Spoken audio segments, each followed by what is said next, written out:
Welcome to Culture Watch. We bring you the latest news on culture in Singapore. My name is Marcus Yu. And I'm Valerie Abedinas. Singapore has a constantly changing urban landscape, and its cultures are always in flux. In today's news, we provide you with insights about some cultures that are waning and some that are emerging. Our stories for today include a visit to the Mandai Orchid Garden and Kampong Buangkok, two old places that may soon disappear. A glimpse of Hainanese opera as it is revived by enthusiastic performers, and a trip around town to discover Singapore's hidden cultural gems. Kampongs are a distant memory for most Singaporeans. However, for the residents of Kampong Lorong Buangkok, it is still a very large part of their everyday lives. It's pretty hard to imagine how these kampongs can still exist in the urban landscape. Similarly, Mandai Orchid Garden may not be known by its original name anymore when it is forced to relocate as redevelopment plans set in. Many flora and fauna may lose their homes if this green oasis shuts down. It seems with these urban restructuring, Singapore would lose these places of cultural and historical value. Our reporter Jeanette Lim tells us more. As Singapore strides towards becoming a global city of the future, it will have to make great sacrifices in the name of progress. To make room for development, old sites will inevitably have to give way to the new. Places with cultural interest but little economic value face relocation or extinction. Recently, the Urban Redevelopment Authority announced its plan to develop Mandai Orchid Garden into a nature-themed tourist attraction. As the largest commercial orchid garden in Singapore, relocating it threatens the heritage that the garden aims to preserve. It's an old place, it's a history, it's really very history. You can see nice place here. Built in 1951, it receives about 100,000 visitors per year, according to the chairman of the garden, Mr. Hia Hock Heng. Over 200 varieties of orchids are showcased on an open hillside. The garden is a popular spot for photographers and nature lovers. If the proposed development succeeds, Mandai Orchid Garden will move to a new site in Lim Chu Kang. Facing a similar situation is Kampong Lorong Buangkok, the last existing kampong in Singapore. Although there are no confirmed government plans to redevelop the whole place yet, time is not on their side. 如果搬出去，我想我们会不习惯啦，也是要一段时间来适应啦。如果政府真的要拿的话，我们会很不舍得哦。Second generation owner Ms. Seng Mui Hong inherited the land from her father who bought it in 1956. Till now, some 28 families reside in Kampong Lorong Buangkok at a monthly rental fee ranging from $6 to $30. 我觉得是应该保存。我是重情的，为什么我重感情？好像说他们跟我住在一起，对不对？是从小到大的。Even though the residents are keen to preserve the village, support from the general public is limited. 毕竟都 beyond 我们的 control 啦。可是我们希望说政府要保留这个地方就是说下一代给他们来看看说kampong 是怎么样的。A survey conducted by Victoria Junior College students found that 62% of the 13 to 39 age group are not aware of Kampong Buangkok's existence. However, 80% of them recognize its importance to Singapore's heritage. A Facebook group was set up to bring the public attention to conserve Kampong Lorong Buangkok. But with only 415 members, how much influence can they really make? While more modern infrastructure means more convenience for Singaporeans, the question each of us have to ask ourselves is, do we need to destroy the past in order to build the future? This is Jeanette Slim reporting for Culture Watch. On the same historical note, our next story discusses a part of Singapore culture that originates from a long time back. In the mid-19th century, the Chinese people emigrated from China to Singapore, bringing along their unique culture and dialects. Singapore has a mix of Hokkien, Hainanese, Hakka, Cantonese, Teochew, and other smaller Chinese groups. However, our young generation hardly speaks Chinese dialects fluently anymore. Well, to investigate this fading culture, I interview a Hakka family and also taste their traditional dishes. Here's more. We often hear the Chinese speaking Hokkien, Cantonese, and Teochew here in Singapore. This is not surprising as these dialect groups take up 77% of the Chinese population.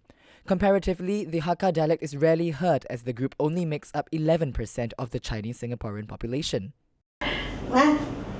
Chin Chiu-eng, a 76-year-old first-generation Singaporean Hakka, migrated to Singapore in 1942.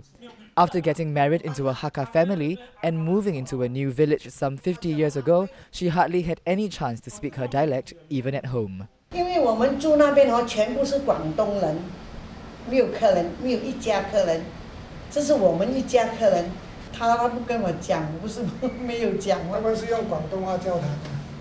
On top of being the minority dialect group, campaigns that discouraged dialect use and promoted English and Mandarin during Singapore's early independence years further diminished the use of the Hakka dialect. In 1979, the Speak Mandarin campaign was launched with the goal for all young Chinese people to stop speaking dialects and turn to Mandarin instead.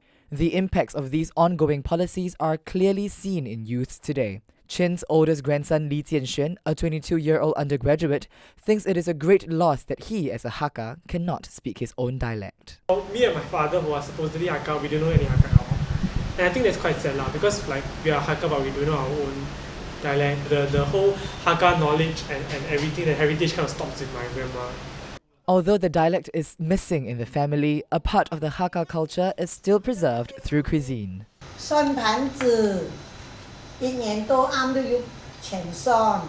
香豆腐，本行豬肉，蝦米，香豆腐真好食。 It is debatable whether this is enough to keep the Hakka culture alive. Chin, however, expresses optimism. 可能是新加坡人嘛，讲华语跟英语不是好咯？好像你们读书这样，读华语讲英语咯。客家人就是客家人，他不会说不是客家人了，只是他语言而已了。他到底还是客家人呢。 Marcus Yu, Culture Watch. Well, Marcus, you certainly had a fulfilling time covering that story. I certainly had. Another dialect group that we rarely hear about is the Hainanese. What keeps their culture alive, besides their famous chicken rice, is in fact a musical art form.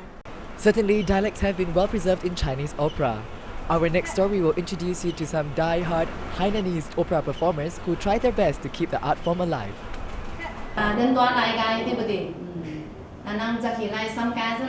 The Hainanese only constitute 5% of Chinese Singaporeans. However, people from Singapore Hainan society make great effort to preserve their dialect opera and take it as their lifelong interests. In those days, we have a lot of this opera professionals, streets flying opera during the prayers 7 months season. The scripts are all in Mandarin, Chinese language. And first, we must be able to translate into Hainanese. When you come to opera, the scripts, the words used is not like what you use in TV. Launched in 1981, Singapore Hainan Society Opera Group has received appraisals in Singapore and overseas, such as Brunei, Malaysia, and the Hainan province of China. Now, a lot of people say that all this opera is dying off. Maybe in a way, but if you do it, you organize in a proper way, you still got audience. Like maybe this year you can intake 2, next year intake 2, it becomes the double, become 4. In urban Singapore, where everything is fast-paced, people might not have the patience to appreciate cultural arts like Chinese opera. Similarly, hawkers who painstakingly handmake our local culinary delights are becoming a rare breed. In our next story, our reporter Charlene Chan finds out how good old handmade hawker food sustains well in an era of food courts and chain restaurants. Handmade popiah skins, delicately thin and still warm from the pan, are the trademark of this 70-year-old shop. Every morning, eldest brother Ke Cheng Lai can be seen in the shop front, practicing his craft, deftly rolling balls of dough into crisp skins. At Ju Chiet's famous Kueh Guan Huat popiah, it is clear that the Quek siblings take pride in preserving the traditional methods. Well, because our parents, before they passed away, they said we have to continue this trade. Okay? Because as I mentioned, it's a family traditional business, you see. Otherwise, now this younger generation, now there's no such thing as traditional already. To them, it's modern already. They are using all high-tech. Many things go into a good popiah, from the skins to the sweet sauce, choice of vegetables, prawns, and the special crispy bits. It's certainly not easy to arrive at the perfect blend, but for many customers, the handmade ingredients make all the difference in taste. It's softer, it's fluffer, and also we know that it's freshly made, so knowing that helps as well. I think it's softer, it holds better. Quality-wise, yes, I think also there is a sense of that it's not factory produced, so I think that makes a big difference. Better tasting food is not the only reason for Kueh Guan Huat Popiah's popularity. The design of the humble shop also helps attract customers. I just think it's really nice that the shop is in original condition, you know, the materials that they use to make the popiah, the whole family is involved. Look at the sign, very simple, the mosaic tiles even, and you cannot find this anymore. And so I hope they stay in business for a long more time. Although customers hope that the shop will be preserved, Zita is not as optimistic about the future of her business. My opinion, I don't think so. I think it will be a die-out trade already by then. Because this, as I mentioned, this is a very labour-intensive popiah making. First, you have to withstand the long hours, and your hands are non-stop doing it, you see. And sometimes at the end of the day, when you stop working, you feel the whole body aches. Everyone loves to eat popiah, but not many are willing to master the art of making the skins by hand. Whether or not the next generation of Singaporeans will get to savour this traditional dish, only time will tell.